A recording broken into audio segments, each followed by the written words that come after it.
नमस्कार दोस्तों, स्वागत है आपका द हॉरर फ्राइडे चैनल पर, जहां हर कहानी के साथ एक सच्चाई और एक आत्मा जरूर होती है। आज की कहानी एक ऐसे अस्पताल की है जहां इलाज से ज्यादा आवाजें सुनाई देती हैं। कहते हैं वहां एक कुआं है जो दिन में सूना रहता है, लेकिन रात को उसमें से किसी औरत की फुसफुसाहटें आती हैं। और उसी कुएं के पास एक डॉक्टर ने अपनी आखिरी रात बिताई थी। उसने कहा था ये सब अंधविश्वास है, लेकिन जब उसने खुद वो आवाज सुनी तो वो भी मान गया कि कुछ आत्माएं मरने के बाद भी चैन से नहीं सोती। तो आज सुनिए लुंगशे अस्पताल का कुआं, एक सच्ची और भयावह कहानी जो साबित कर देगी कि कुछ दरवाजे ऐसे होते हैं जिन्हें कभी नहीं खोलना चाहिए। मैं हूं आपका दोस्त और आप सुन रहे हैं द हॉरर फ्राइडे, जहां कहानियां नहीं आत्माएं बोलती हैं। तो आइए शुरू करते हैं डॉ आर्यन वर्मा के नजरिए से। मेरा नाम डॉक्टर आर्यन वर्मा है। 2019 में मैंने AIMS भोपाल से MBBS पूरा किया था। हमेशा से चाहा था कि मैं वहां सेवा दूं जहां डॉक्टरों की सख्त कमी हो। 2023 के अगस्त महीने में मुझे उत्तर पूर्व भारत के सुदूर इलाके लुंगशे जिला अस्पताल में नियुक्ति मिली। लुंगशे पहाड़ों के बीच बसा एक छोटा कस्बा जिसकी आबादी मुश्किल से 30,000 होगी। यहाँ का मौसम इतना ठंडा कि नवंबर से मार्च तक बर्फबारी ही बर्फबारी। जब मैं वहां पहुंचा तब शाम ढल चुकी थी। हवा में देवदार की सौंधी महक थी और सामने धुंध में लिपटा हुआ एक पुराना 2 मंजिला अस्पताल। दीवारों पर काई जमी हुई थी, खिड़कियां टेढ़ी और कुछ जगहों पर सीलन इतनी कि ईंटों की परतें झर रही थीं। अस्पताल के वरिष्ठ डॉक्टर तेंजिन शेरपा ने मेरा स्वागत किया। उनकी उम्र लगभग 55 साल होगी। आंखों में थकान, चेहरे पर गंभीरता और आवाज में अजीब सी उदासी थी। स्वागत है डॉम्बोन्टीत वर्मा लुंगशे अस्पताल में, उन्होंने कहा। लेकिन उनके शब्दों में गर्मजोशी नहीं, कोई छिपा हुआ डर महसूस हुआ। उन्होंने मुझे पूरा अस्पताल दिखाया। ग्राउंड फ्लोर पर OPD, एक छोटा सा ऑपरेशन थिएटर और इमरजेंसी वार्ड था। ऊपर के फ्लोर पर मरीजों के कमरे और एक छोटा स्टाफ रूम। लेकिन जैसे ही मैं पीछे की ओर गया, वहां की हवा एकदम बदल गई।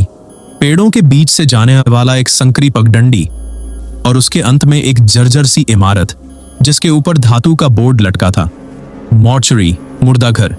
उसके सामने लगभग 20 फीट की दूरी पर एक बहुत पुराना कुआं था। चारों ओर जंग लगी रेलिंग और कुएं के अंदर से आती ठंडी सी नमी की गंध। डॉ शेरपा बोले, डॉक्टर वर्मा, ये हमारा मुर्दा घर है, पर कोशिश कीजिए कि रात में यहां ना आए। मैंने हंसते हुए कहा, क्यों डॉक्टर साहब, यहां भी क्या भूत रहते हैं? उन्होंने एक पल के लिए मेरी आंखों में देखा और बोले, बस कुछ आवाजें आती हैं कभी कभी, और बिजली यहां अक्सर खुद ब खुद चली जाती है। उनकी बात अधूरी रह गई, लेकिन मेरे भीतर एक ठंडी हवा जैसे रेंग गई। उस रात मैं अस्पताल के क्वार्टर में सोया। चारों ओर सन्नाटा, खिड़की से आती देवदार की शाखाओं की खड़खड़ाहट और दिमाग में घूमता वही कुआं। मैंने खुद से कहा, यह सब दिमाग का वहम है आर्यन, तुम डॉक्टर हो, कोई अंधविश्वासी नहीं। पर जब भी आंखें बंद करता वो कुआं दिखता, उसका अंधेरा मुंह जैसे किसी को निगलने को तैयार हो। 30 अगस्त 2023 की रात एक गंभीर रोड एक्सीडेंट का केस आया। 3 लोग घायल थे। हमने पूरी रात ऑपरेशन किया, लेकिन एक व्यक्ति की मौत हो गई। सुबह के 4:15 पर जब सब शांत हो गया, डॉ शेरपा बोले, शव को वार्ड में ही रहने दीजिए, सुबह हो जाए तो शिफ्ट करेंगे।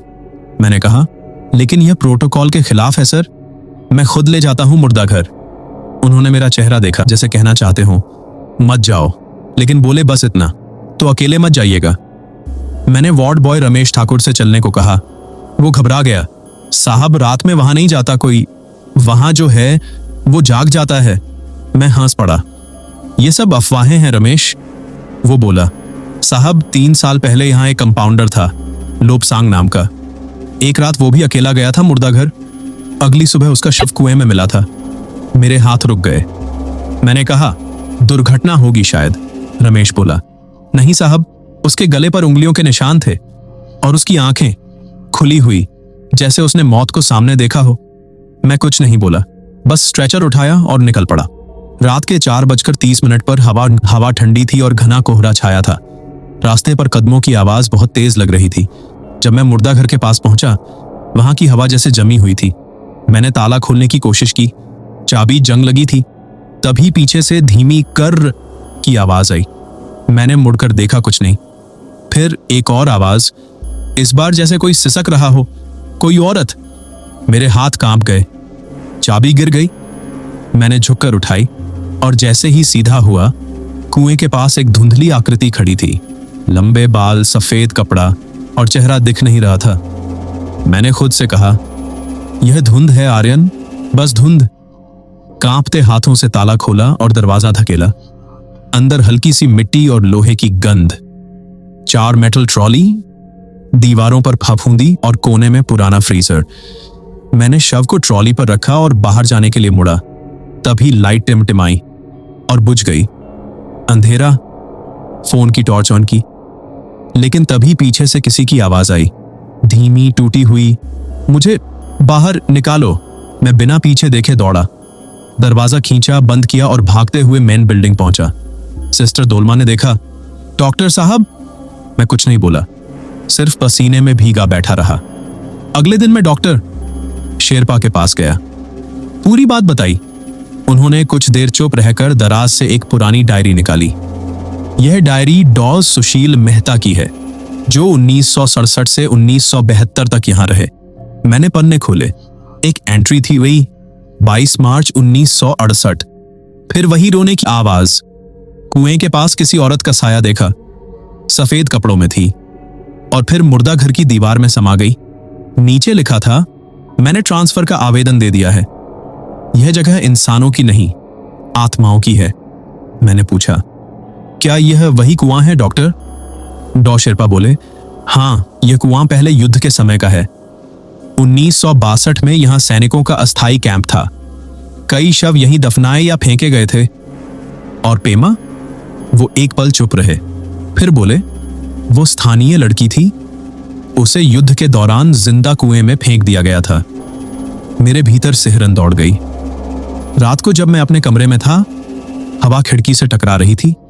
धीरे धीरे वही आवाज, किसी के रोने की, किसी के पुकारने की। मैं खिड़की के पास गया तो देखा, मुर्दा घर की दिशा में एक नीली रोशनी झिलमिला रही थी, वही जो डायरी में लिखी थी। और उस रोशनी में एक परछाई कुएं के पास खड़ी थी। मैंने देखा, वो धीरे धीरे मुर्दा घर की तरफ बढ़ी, दीवार को पार करती हुई गायब हो गई। मेरे गले से आवाज नहीं निकली, बस खिड़की पर जमे जमे मैंने देखा कि अब उस कुएं के ऊपर धुंध घूम रही थी, जैसे कोई सांस ले रहा हो। और तभी मेरे मोबाइल पर अपने आप रिकॉर्डिंग शुरू हो गई। स्क्रीन पर कुछ भी नहीं, सिर्फ एक आवाज, डॉक्टर मुझे बाहर निकालो। अगली सुबह आर्यन ने अपनी रिकॉर्डिंग पुलिस को सुनाई। उसमें वही रहस्यमयी महिला की आवाज थी, धीमी, टूटी हुई और गले से खींचती हुई, जैसे किसी ने उसे दबा रखा हो। डॉक्टर, मेरा खून अब भी ठंडा नहीं हुआ, डॉ शेरपा ने कहा। आर्यन, इसे भूल जाओ, जितनी जल्दी हो सके यहां से ट्रांसफर मांग लो। पर अब आर्यन के भीतर एक जिद थी। वो जानना चाहता था कि वो आवाज किसकी है। वो खुद एक डॉक्टर था, लेकिन अब उसके भीतर वैज्ञानिक से ज्यादा एक खोजी आत्मा जाग चुकी थी। उस रात उसने अपने फोन का कैमरा सेट किया, स्टैंड को खिड़की की तरफ रखा, जो सीधे कुएं की दिशा में देख रहा था। समय रात 11:47। बाहर धुंध और ठंड दोनों बढ़ चुकी थीं। जनरेटर की हल्की गूंज दूर तक सुनाई दे रही थी। डॉक्टर, आर्यन ने अपने नोट्स में लिखा, यदि आत्मा का कोई अस्तित्व है तो वह विज्ञान की अनदेखी सच्चाई होगी। रात के ठीक 12:15 पर कैमरे में अचानक हल्की रोशनी दिखाई दी, वही नीली चमक जो उसने पिछली रात देखी थी। और फिर कुएं के पास वही साया उभरा, इस बार स्पष्ट, एक औरत, लंबे काले बाल, सफेद कपड़ों में, चेहरा एकदम पीला, आंखें लाल और होठों पर सूखा खून। वो धीरे धीरे कुएं की रेलिंग के पार झुकी और नीचे झांकने लगी, मानो किसी को पुकार रही हो। फिर उसने मुर्दा घर की ओर देखा और उसके अंदर समा गई। आर्यन का दिल तेज धड़कने लगा। वो कैमरा लेकर दौड़ा। वो दरवाजा खोलता है। अंदर वही पुरानी गंध, लोहे, नमी और सड़न की मिलीजुली। लाइट बंद, सिर्फ कैमरे की टॉर्च जल रही थी। दीवारों पर नमी से बने निशान ऐसे लग रहे थे जैसे किसी ने उंगलियों से खरोंचा हो। फर्श पर गीले पैरों के निशान, जो कुएं की दिशा से आ रहे थे। वो धीरे धीरे आगे बढ़ा। कैमरा हर चीज रिकॉर्ड कर रहा था। अचानक पीछे से दरवाजा धड़ाम से बंद हो गया। हवा एकदम भारी हो गई, सांस लेना मुश्किल। फिर फ्रीजर से एक आवाज आई, टिक टक टिक टक, जैसे अंदर कुछ हिल रहा हो। आर्यन ने कांपते हाथों से हैंडल पकड़ा और फ्रीजर खोला। अंदर वही औरत, आंखें खुली हुई, होंठ सूजे हुए और उसके सफेद कपड़ों से पानी टपक रहा था। वो उठी, धीरे धीरे बोलने लगी, डॉक्टर, मैंने तुमसे कहा था, मुझे बाहर निकालो। आर्यन पीछे हटने लगा, लेकिन उसके पैर किसी चीज में उलझे। वो गिर पड़ा। औरत अब उसके ऊपर झुक चुकी थी। उसके बाल चेहरे पर गिरे हुए, आवाज फुसफुसाती हुई, तुमने मेरी नींद तोड़ी, अब चैन से नहीं सो पाओगे। वो चिल्लाया, लेकिन आवाज गले में अटक गई। सुबह 7:30 पर जब सिस्टर डोलमा और स्टाफ पहुंचा तो मुर्दा घर का दरवाजा अंदर से बंद था। खोलने पर जो देखा, उससे सबकी चीख निकल गई। फर्श पर कैमरा पड़ा था, लाइट बंद, दीवार पर खून से लिखा था, मैं बाहर आ चुकी हूं, मैं बाहर आ चुकी हूं। और फर्श पर डॉ आर्यन का शव पड़ा था, चेहरा विकृत, आंखें खुली और गले पर उंगलियों के निशान। पोस्टमार्टम रिपोर्ट में कोई बाहरी चोट नहीं मिली। मौत का कारण शॉक और ऑक्सीजन की कमी, लेकिन कमरे में कोई गैस, कोई जहरीला पदार्थ नहीं था। जांच के दौरान पुलिस ने कैमरे की फुटेज देखी। आखिरी रिकॉर्डिंग में डॉक्टर आर्यन का चेहरा था और पीछे कुएं के पास खड़ी एक परछाई धीरे धीरे उसकी ओर आती हुई। फिर कैमरा गिरा और बस वही आवाज, अब मैं बाहर हूं। वीडियो वहीं खत्म हो गया। उसके बाद अस्पताल प्रशासन ने मुर्दा घर और कुआं दोनों को सील कर दिया। लेकिन स्थानीय लोगों का कहना है कि आज भी हर साल 30 अगस्त की रात उस कुएं से वही आवाज आती है, डॉक्टर, मुझे बाहर निकालो।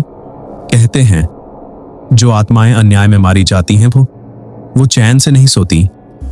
लुंगशे का वो कुआं अब सिर्फ एक जगह नहीं, एक श्राप है।